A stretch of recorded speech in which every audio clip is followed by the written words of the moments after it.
Okay. Well, welcome to BCS-FACS. I'm Jonathan Bowen, Chair of BCS-FACS. I think I know most of you, but those of you I don't, welcome. Today we have Tim Denvir giving one of our evening seminars. And Tim has been involved with formal methods for a very long time, since some of us were in shorts, I guess. Very kindly, on his website, he has put his CV on there. So, I mean, I can only talk about things Tim has done more recently, but going back further in time. So he did study mathematics at Trinity College, Cambridge, under Newton. So that was his grounding in formal methods. But then he has a huge list of things he's done over his career. So he's been involved in industry a lot, but also in academia.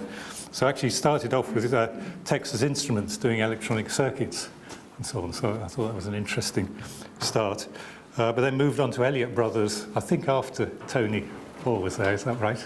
He was there already. He was there, so you were working with Tony? In the next room. In the next room. In the biblical sense, sorry. Okay, so and there's a huge list of ICL, STL, Praxis. He's worked out a lot. He's also been a visiting professor at City University and so on. He's also been involved with being a stalwart for the BCS-FACS for a long time. And most recently he's come back to be the newsletter editor. So he's doing a very good job of that with Brian Monaghan, who's also here. There he is. So it's two Brians. You may not know that Tim is actually Brian. If you look at the list for people registered here, we do have Brian Denvir and Tim Denvir. So he's going to do a double act now. So we have Brian and Tim giving a very interesting talk, I hope, on formal methods since Newton to the present day. Tim. Okay, thank you. Yeah. So if you clip that on, I'll clip that. Right there, I should think. Yes. How do you do this? You want me to? I'll do it. Yes. There we go. And then I in your pocket. put that in my pocket. Yeah. Is that? No, I should put it in a pocket because that's going to just put it in any pocket or on your belt. Yes. Yes. Okay. This is the first class. We're actually videoing this because when I booked this room, there was a little box that said video on it, so I thought I'd tick it to see what happens. And Lucas turned up and has very kindly set up a camera in the back, and we should get an SD card with this talk on. Tim said he doesn't mind being recorded, so hopefully this is one of our first talks that might actually go online. So, All right. First of all, I want to make a disclaimer that this is in no way a comprehensive view of formal methods over the last 50 years. It's my own personal experience of it. So many people have done lots of great things, which I won't be able to mention, partly because of time and partly because I won't be that familiar with everything. So, let me see. I completed my maths degree in 1962, not quite Newton's time, and jobs for a new maths graduate in those days, well, until shortly before that time, you could be a school teacher or you could be an academic mathematician. But then computers began to appear on a commercial scale, and someone had to write programs for them. And this was a new job that young maths graduates could do, which was great. I had no desire to be a school teacher, and I wasn't clever enough to be an academic mathematician, so I went into that. The electronics with Texas Instruments that Jonathan mentioned was a kind of gap year between school and university for me. They just stopped national service. That's fun, isn't it? so you're still. It'll all look good on the video.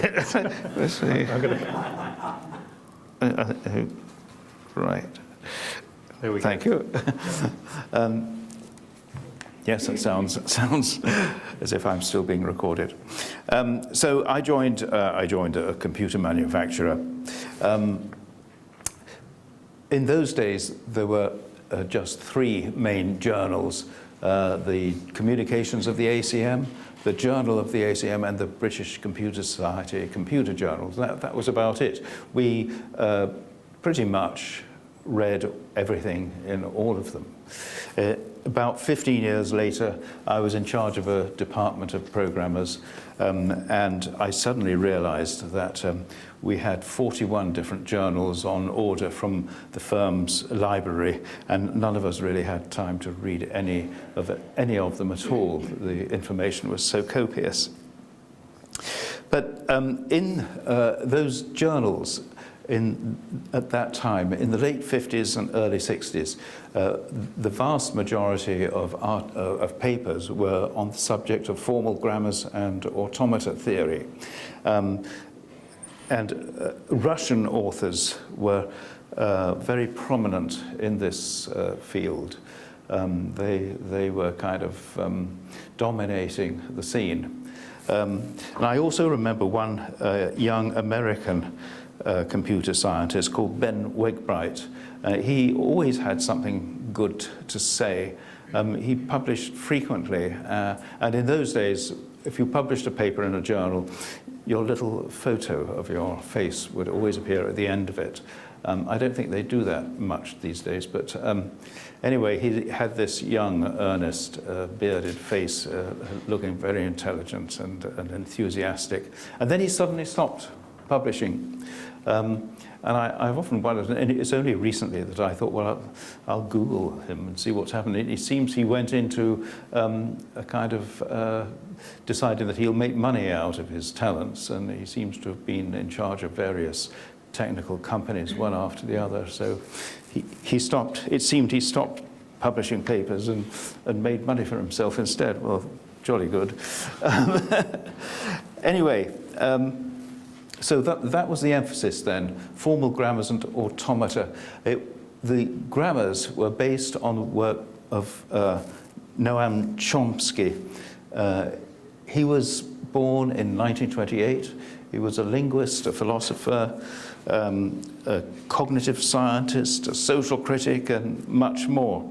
And in between 1952 and 1957, he devised this scheme for grammars. And his style of defining a grammar originally intended for human languages were ideal for computer scientists defining the syntax of programming languages.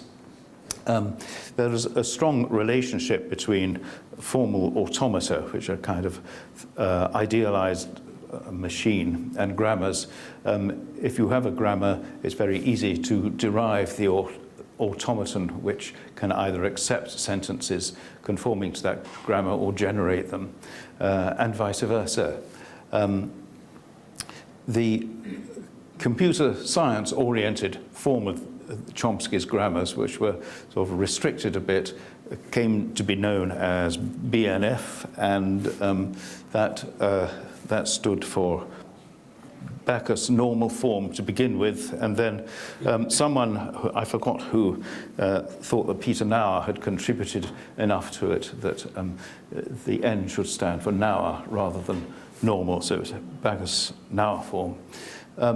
Chomsky and he constructed these sort of sentence trees, and this is a kind of simplified version of what the parsing of a sentence in English might look like. A sentence consists of either a simple sentence or a simple sentence and a conjunction, and then a sentence again, so you can have any number of simple sentences joined by conjunctions. And you can just see there's a simple sentence, a noun phrase followed by a verb phrase, or it can have an object phrase again. And of course, it's far more complicated than that. But those diagrammatic trees were very much in evidence, and the same thing can be expressed as what were called productions, and that type of production was used for defining the syntax of programming languages. The very first one was in 1958. I think it was the first time that this was used in the preliminary definition of Algol 60. and it was used in the more final definition in 1960 of Algol 60. Now, numerous automatic systems for taking in a syntax definition of a computer language and automatically generating the parser phase of a compiler have been produced. And I think the first one to be constructed was the compiler of Brooker and Morris. That was implemented on the Manchester Atlas and its siblings, the Atlas in London and the Cambridge Atlas, which came to be known as the Titan machine.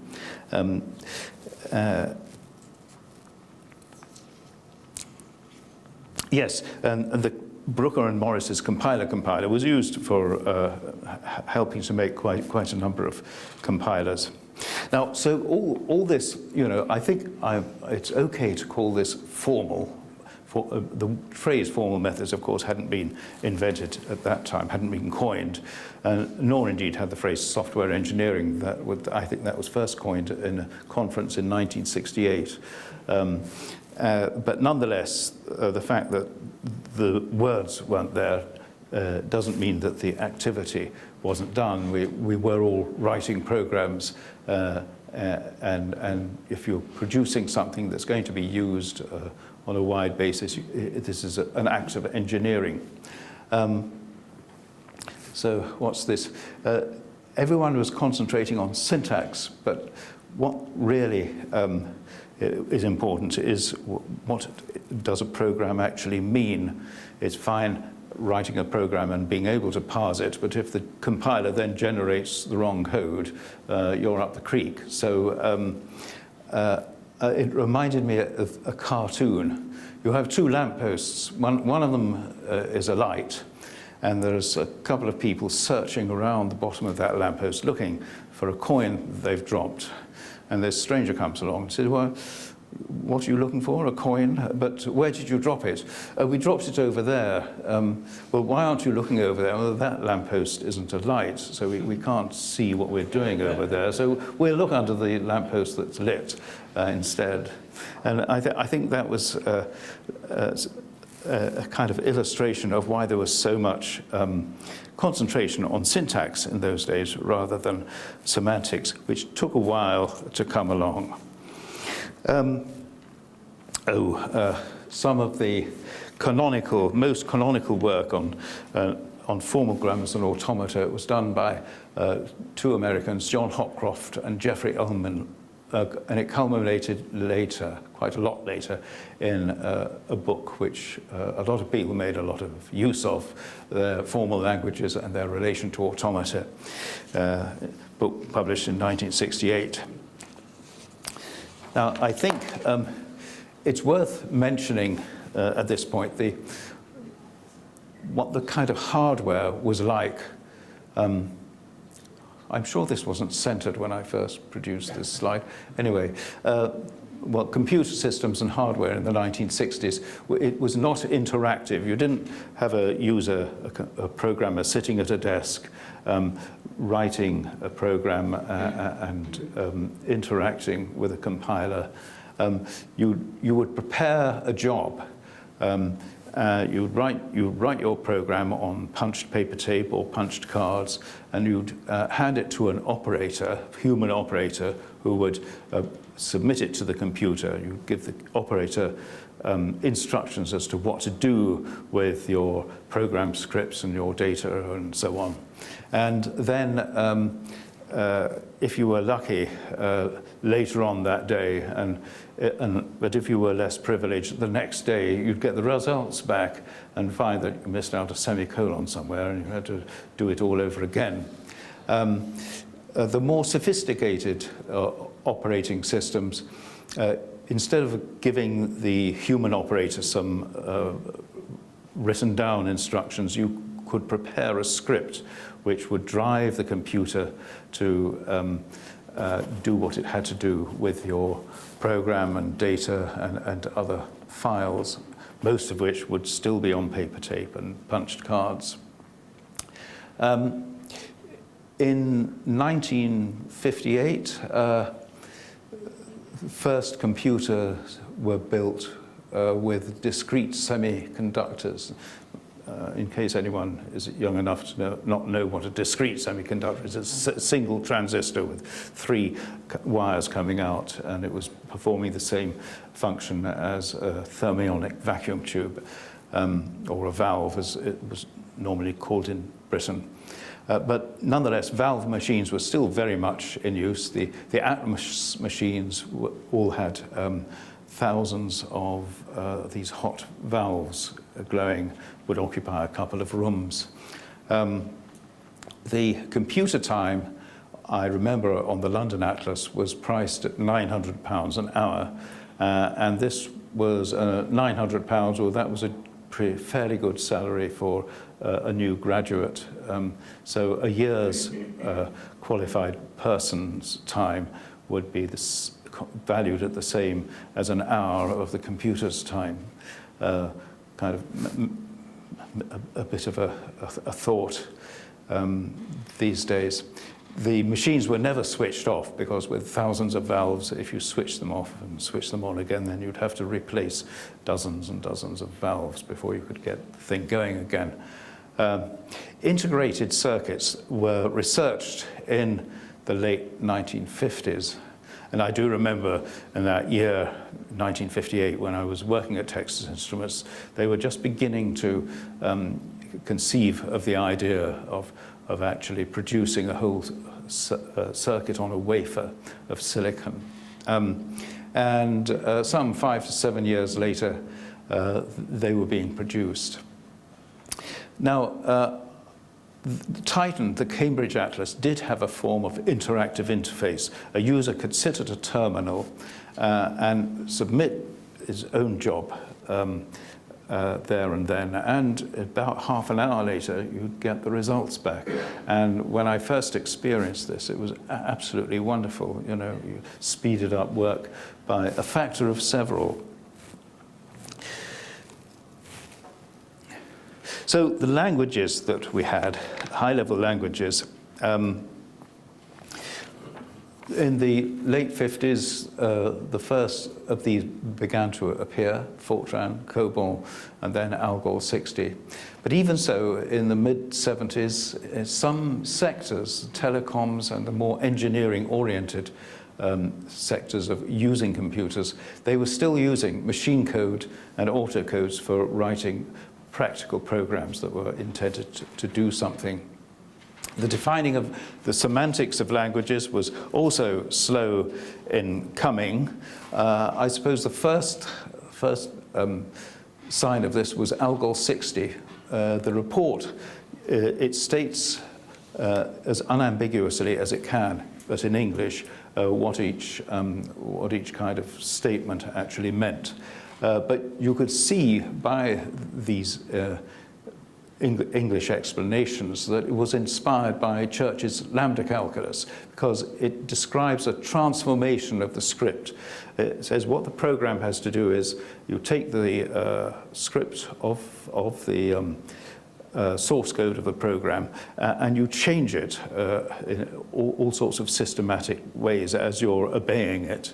And something like a simple assignment statement, you calculate what's on the right-hand side and put the result into the variable that's on the left. But all the rest, it describes as, for example, a loop would keep on getting expanded by having the body of it repeated over and over again until you came out of the loop. When you obeyed a procedure or a function, you took the body of the procedure and put it in where the procedure call was. It was all done, the definition was all described as a kind of transformation. And this is reminiscent of the kind of, I can't remember now, but alpha and beta transformations that lambda calculus involves. The first indications of program language semantics were works of Dijkstra and Hoare, and I suppose Floyd as well, but somehow or other Floyd's work, although it was influential, it didn't seem to kind of become evident quite so much as the other two. Dijkstra's guarded commands and pre- and post-conditions, and Tony Hoare's axioms of computer programming, which are done with those kind of displays. I've forgotten the technical term for them, but Tableau, that's right. There's a clear, strong relationship between the two, and those give you the means of proving programs correct with respect to pre- and post conditions. So if you take a sequence of high-level language statements or a program and put a pre- and post condition around the whole lot, you've effectively got a functional specification of what the program has to do. And from Dijkstra's pre- and post conditions and Hoare's similar work, the idea of a functional specification expressed as in those formal terms as a logical statement, that came about. So there are some references to kind of Dijkstra's one of his first influential papers. It wasn't even a proper paper. It was a letter to the editor of the communications of the ACM in '68. That was not so much influencing semantics, but a kind of propelling people along the lines of doing structured programming and that sort of thing. Dijkstra's guarded commands, non-determinacy, formal derivation of programs, that was the first paper where his pre- and post conditions were mentioned. And Tony Hoare's paper, An Axiomatic Basis for Computer Programming, that took some computer language statements and gave their meaning as these tableaus. And I must confess that at the time, some of us read Tony Hoare's paper and thought, oh, well, yes, was that worth publishing as a paper? And I never imagined that something as obvious as that was worth paper. But I think what separates some of those intellectual giants from the rest of us might, in some cases, be knowing what is actually going to be important in the longer run.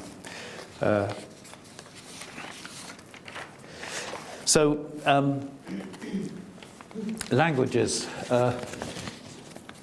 At some point when I was working at STL, which was part of ITT, which is a great big American conglomerate called International Telephones and Telecommunications.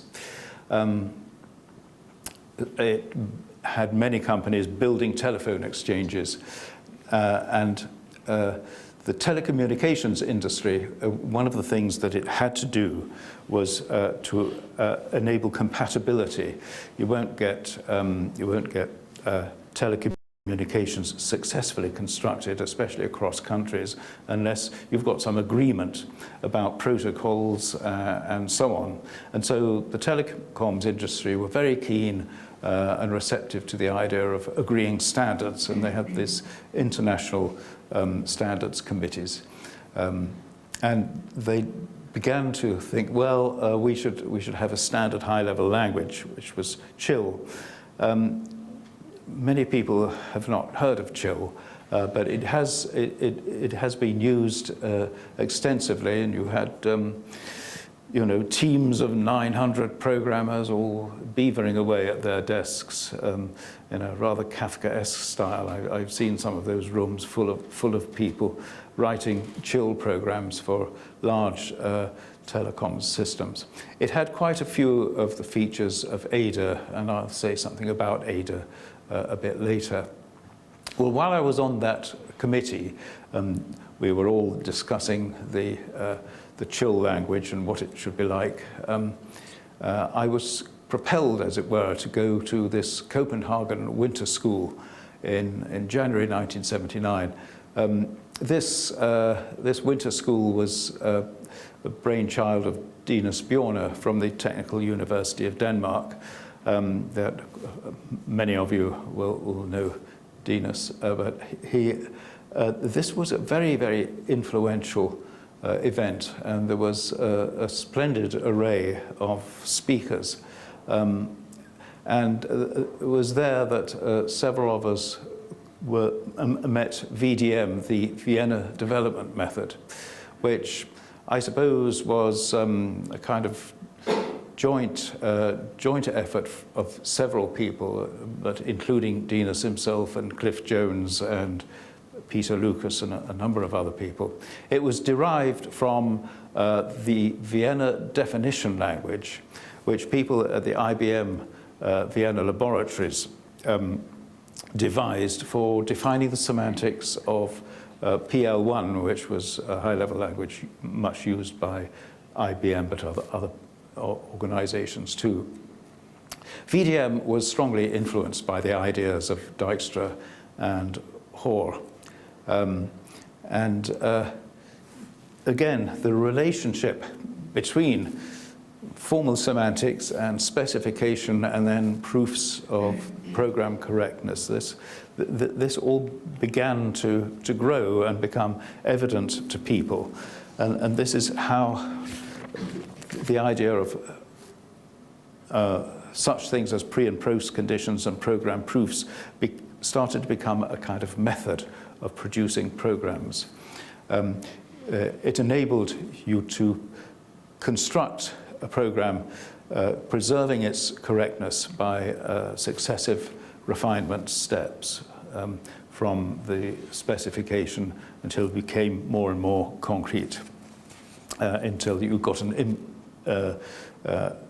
executable program.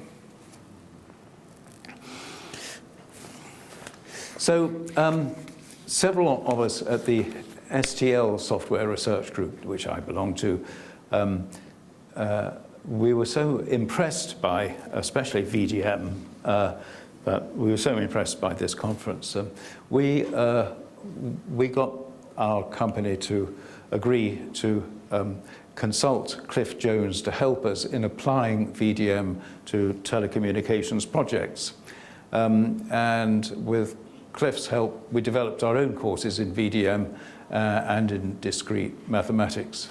Reason why we thought it was a good idea to have courses in discrete maths was, although lots of the engineers at STL, telecommunications research laboratory, but there was material science being done there and electronics and all sorts of things, all quite clever stuff. Most of the engineers had degrees in electronics and engineering, a few by that time in computer science, but not many, all having a good mathematical basis. But this was traditional applied mathematics, not the sort of set theory and logic which you need for doing the stuff that we were doing and for using VDM. So we developed a course in discrete maths to help them go along that path. So in addition to STL itself, which were the research labs of STCs, standard telephones and cables, we gave the courses through STC, and they were received with a fair amount of enthusiasm at the time.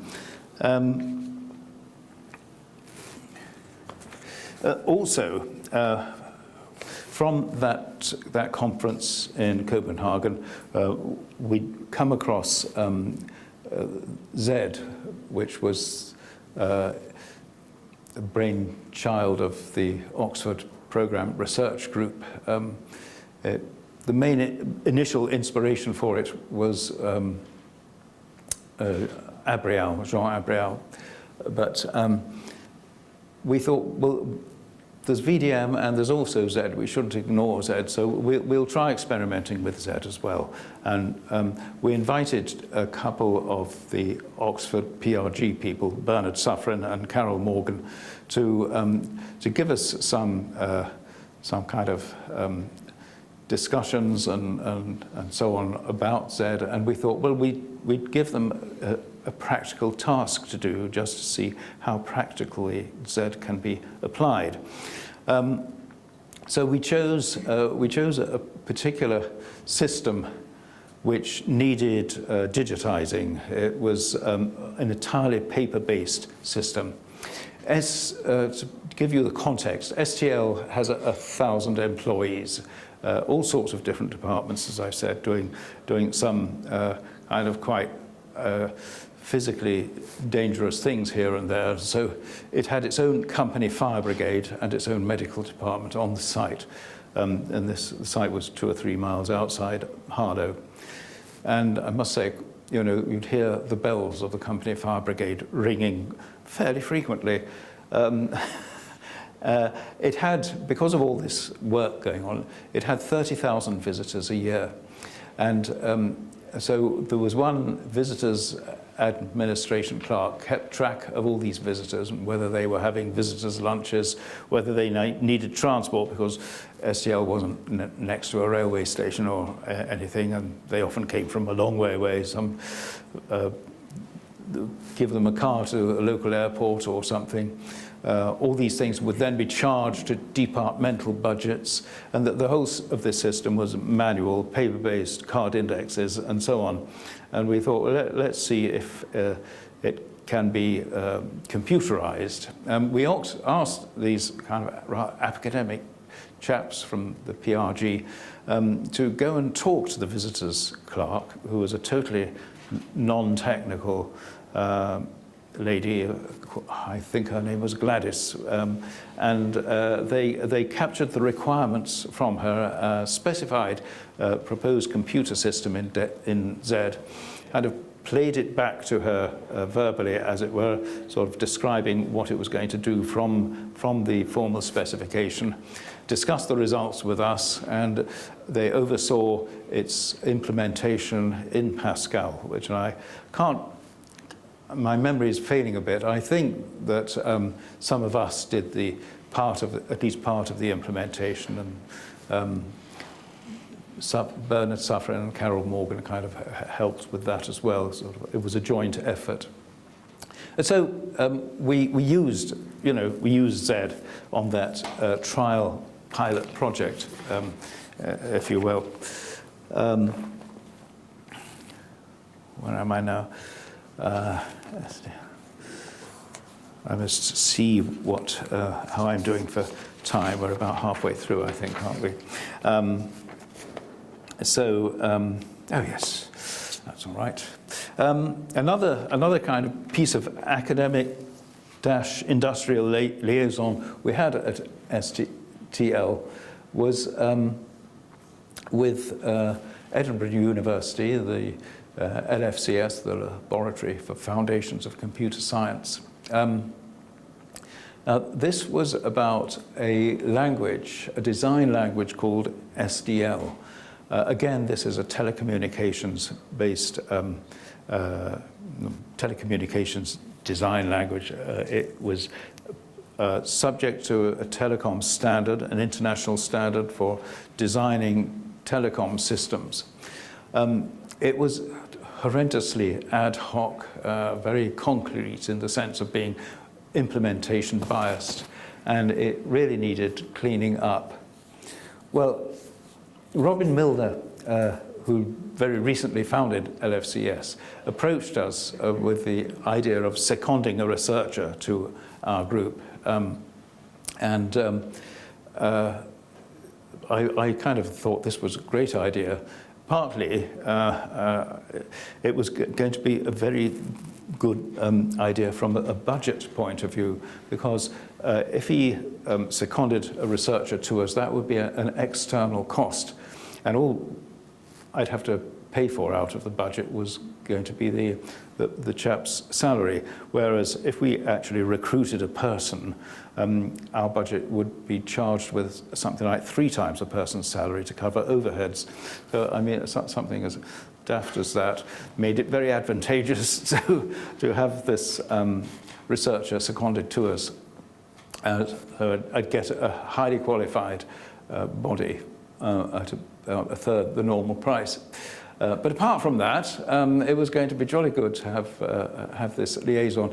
And both the European Commission and the DTI, who kind of worked in conjunction with the EPSRC, they were all very much in favor of industry-academia collaboration, and that was, for many years, that was the flavor of the year. So Robin Milner then sort of looked for somebody to fulfill this role, and he came up with the name of Mike Shields. Now, I'd come across Mike Shields before at a rather wonderful conference on the semantics of concurrent computation, which was held in Evian, which was a rather nice place to hold a conference. It was where they make the water, and it was also by Lake Geneva and in hailing distance of some nice mountains, which is a hobby of mine at the time. So that's the proceedings of, incidentally, of that conference were an early LNCS volume, number 70 in 1979. I'd been much impressed by Mike Shields at that conference. So I said, well, great, yes, please. And after looking around a number of telecoms problems that we were associated with. Oh, at first, actually, we sent him on a standard course that we sent all our kind of graduates on. I thought, I wonder how he's going to react to this. And it was a very sort of pragmatic, horny-handed course called Telecommunication Systems Planning. And the course gave the delegates the problem of, we're going to introduce a new telecom system for Sri Lanka. And Sri Lanka has got lots of mountains in its interior and so on. Many practical problems, which meant that most of the communications had to be done from mountaintop to mountaintop with wireless as a carrier for so on. So all those sort of pragmatic physical and engineering things came into this course. And Mike was very sort of struck by this course. He said it was very stimulating and enjoyed it. Anyway, he eventually settled on looking at SDL. And some years later, when I looked up, when all this was history, I looked up the definition of SDL according to the standard, and it had changed out of all recognition. It has lots of formal aspects in its definition, and I feel sure it's very much as a result of Mike's influence in that fairly short, I think it was either, I can't remember, it was either 2 or 3 years that he was with us. I said that I would say something about Ada. In the 1970s, the United States Department of Defense was worried about how many different high-level languages were being used in all its defense projects, and they thought that they should try and reduce the number, ideally down to 1, but kind of getting as close to that as they could. So what they did was they thought, well, what do we need in a high-level language? We'll write some requirements for the ideal high-level language for our embedded projects. And so they kind of put together committees, and their first kind of set of requirements they called a straw man. Straw man was a kind of thing at a fair where you throw coconuts at the straw man and try to knock it over.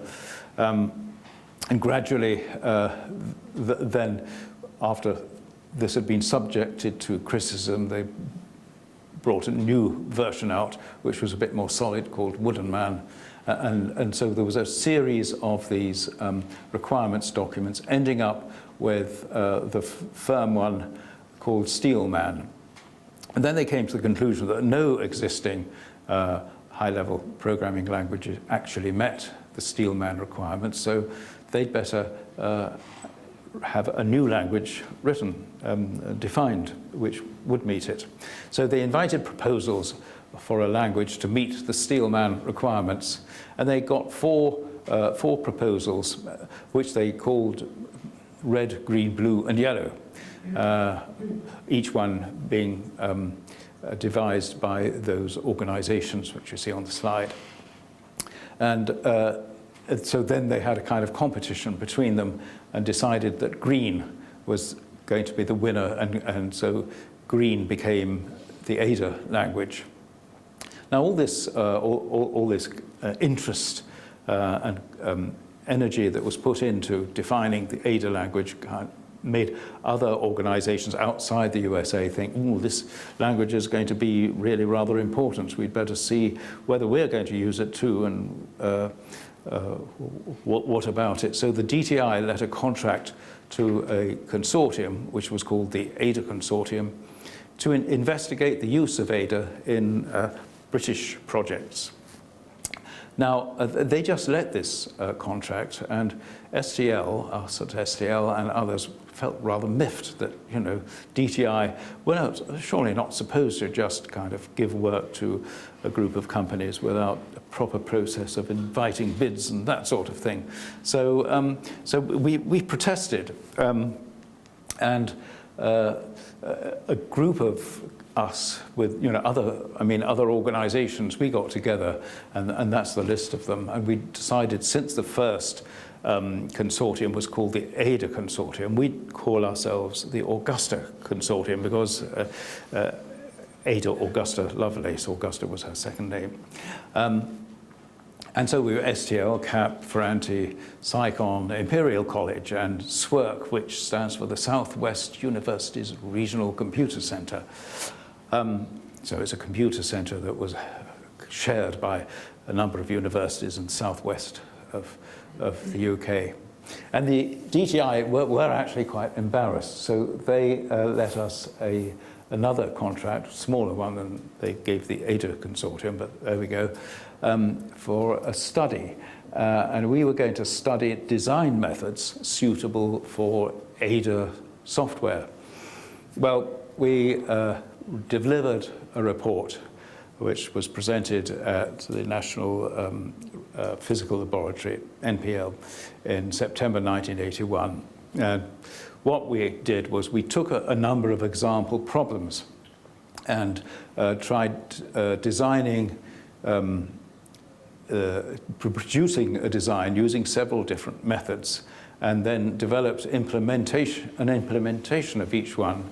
Not actually tested on a computer or anything as concrete as that, but just on paper, an Ada implementation of each of the designs to see how well the design methods stood up to you know, practicalities of doing this. I must say most of the methods we used were the kind of structured methods, such as JSD, and a whole lot of others, but there were two formal methods we used. One was Milner's CCS, and the other was VDM. And we did a literature study of many more methods, and of the possible developers that were available who might use methods like this, and we considered how competent they were to use some of these design methods.